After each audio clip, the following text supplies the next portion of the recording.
तेरे ही अंदर है न्याय करता। हर मनुष्य के अंदर जो मन होता है, जो मनुष्य अपने मन को तौल कर कार्य करता है, उससे कभी भी अन्याय नहीं होता, कभी भी पाप नहीं होता। लोग ये सोचते हैं कि कौन सा काम गलत है, कौन सा काम सही है।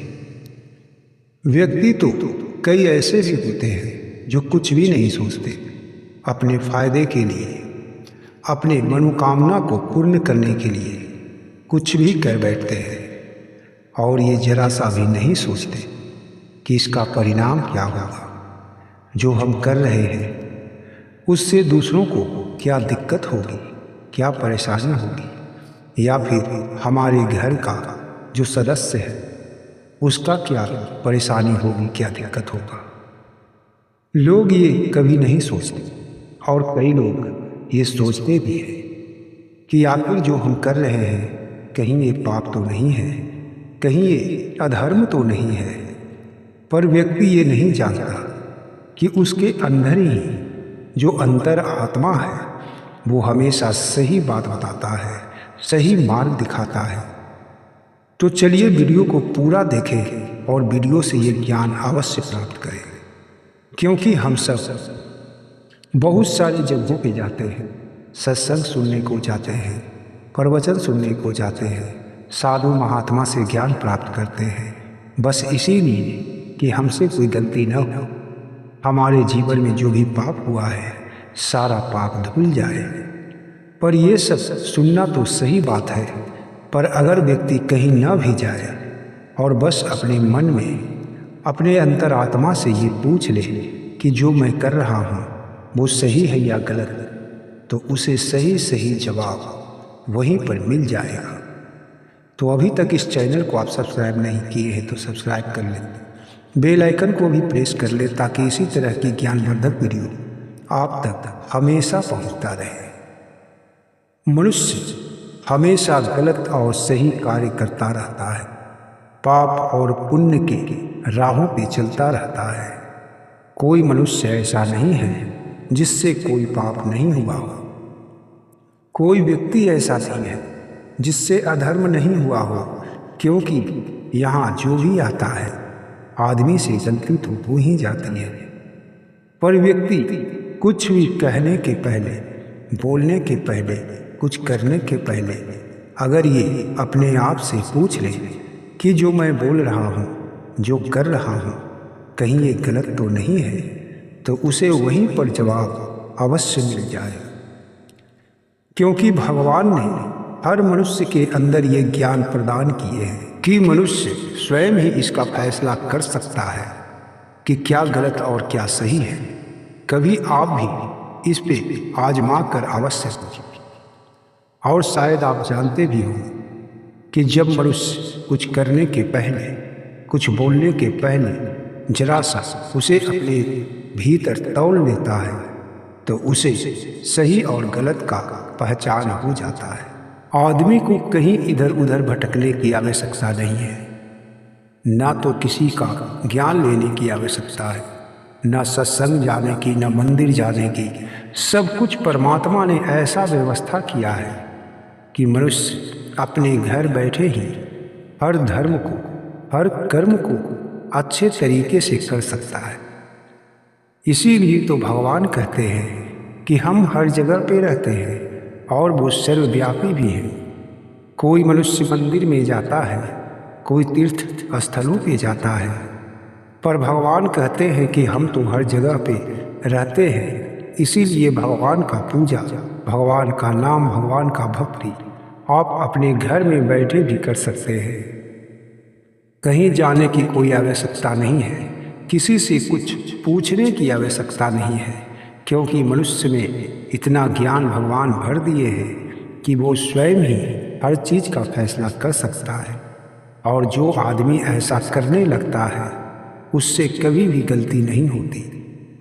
किसी को अगर आप बुरा बोल देते हैं या फिर आपको ये नहीं पता रहता कि हम जो उसे कह रहे हैं उसे बुरा लग जाएगा, उसके दिल पे मेरी बातों से ठेस पहुँचेगा, तो आप उससे पहले जब आप बोलते हैं तो जरा सा अपने अंदर तौल कर देख लें। जरा सा अपने अंदर विचार करके देखें कि अगर हम उसे ये बात कहेंगे तो उसे अच्छा लगेगा या बुरा। तो आपको अपने आप से ये जवाब अवश्य ही मिल जाएगा कि आप जो कहने जा रहे हैं सामने वालों को तकलीफ देगा या खुशी। बात ऐसी होनी चाहिए जिससे सामने वालों को खुशी महसूस हो, वो आनंदित हो, उसके चेहरे पे मुस्कान हो और आपसे वो जुड़ जाए। यही धर्म है। अगर आप कोई कार्य करते हैं तो उससे किसी को तकलीफ नहीं होना चाहिए, यही तो धर्म है। और जब आप कुछ करते हैं तो अपने अंतरात्मा में उसे अवश्य ही तौल लें कि जो मैं कर रहा हूँ ये कार्य से किसी को तकलीफ, किसी को कष्ट तो नहीं होगा। और अगर आप ऐसा करके कोई भी काम करते हैं तो आपके काम से हर कोई खुश होता है, किसी को कोई परेशानी और कोई तकलीफ नहीं होती। यही तो धर्म होता है। जब आप किसी को ठेस नहीं पहुंचाते, किसी को तकलीफ नहीं देते, किसी की आंखों में आंसू नहीं देते, तो आप धार्मिक हो जाते हैं और आप पे ईश्वर भी प्रसन्न रहते हैं। इसीलिए भगवान ने मनुष्य के अंदर ये ज्ञान भरे हैं कि ताकि वो कुछ कहने, कुछ करने या फिर किसी को कुछ बोलने से पहले अपने अंदर तौल कर देख ले। एक कहावत है कि जो इंसान कम बोलता है वो ज्ञानी होता है। कम बोलने के पीछे मुख्य राज यही है कि आप जब जल्दी जल्दी बोलते हैं तो आपको सोचने का समय नहीं मिलता, और अगर आप सोच समझ कर बोलते हैं तो आप देर से बोलते हैं। इसीलिए कम बोलना भी बहुत बड़ा बुद्धिमानी होता है। कम बोलने के पीछे ये राज छुपा है कि आप सोच समझ कर बोल रहे हैं, सोच समझ कर कुछ कार्य को कर रहे हैं कि ताकि आपका लाभ भी हो और किसी को इससे हानि भी न हो। जीवन जीने का यही सत्य तरीका है कि आप जो भी जीवन जीते हैं, जैसे भी आप रहते हैं, आपसे किसी को परेशानी नहीं होनी चाहिए, आपकी बातों से किसी को तकलीफ नहीं पहुंचना चाहिए। इसीलिए कभी भी आप कुछ करें और कभी भी बोलें तो अपने अंदर उन बातों को, उन कर्मों को अवश्य ही तौल लें। या फिर आप कुछ करने जा रहे हैं, कोई बड़ा कदम उठाने जा रहे हैं, इसमें भी आप अपने अंदर आत्मा से पूछ सकते हैं कि ये कार्य सही है या नहीं। वो जो अंतर आत्मा ईश्वर के रूप में आपके अंदर विद्यमान है वो हमेशा सही राह ही दिखाता है। कभी भी आप गलत करने जाएंगे तो वो अवश्य ही आपको रोक देगा, और अगर आप उसकी बातों को मानकर चलते हैं तो आपसे कभी भी पाप नहीं होगा, आप कभी भी गलत रास्ते पे नहीं चल पड़ेंगे।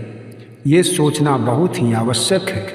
पर विडंबना यही है कि आजकल के लोग बिना कुछ सोचे, बिना कुछ समझे, जो मन में आया सो कर बैठे, जो मन में आया सो बोल बैठे।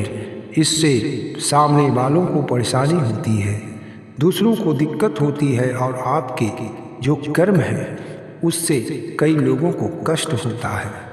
और जब आप गलत कार्य करते हैं, बुरे कर्मों को करते हैं, तो आपको भी कष्ट होता है। ये जो बुरा कर्म है, कुबोली है, ये बस दूसरों को तकलीफ नहीं देता, आपको भी ये बहुत बड़ा कष्ट में डाल देता है। क्योंकि जब आप दूसरों को कष्ट देंगे, दूसरों को ठगेंगे, दूसरों के दिल पे ठेस पहुंचाएंगे, तो एक ना एक दिन आप भी ऐसे उलझनों में फंस जाएंगे और आप भी कष्ट में डूब जाएंगे। इसीलिए सबसे अच्छी बात यही है कि आप कुछ भी करें, कुछ भी बोलें, पहले अपने अंदर तौल लें। कहा जाता है कि जो इंसान ऐसा करता है वो देवता के समान हो जाता है, उसे सम्मान भी बहुत मिलता है, हर व्यक्ति उसे चाहता है और हर इंसान उसे भला इंसान कहता है।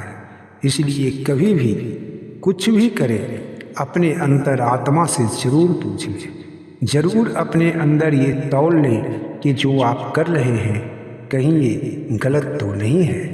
मुझे आशा है कि आपको ये जानकारी बहुत अच्छी लगी होगी। अगर आपको ये जानकारी अच्छी लगी है तो वीडियो को एक लाइक और चैनल को सब्सक्राइब कर दें। जय श्री कृष्ण।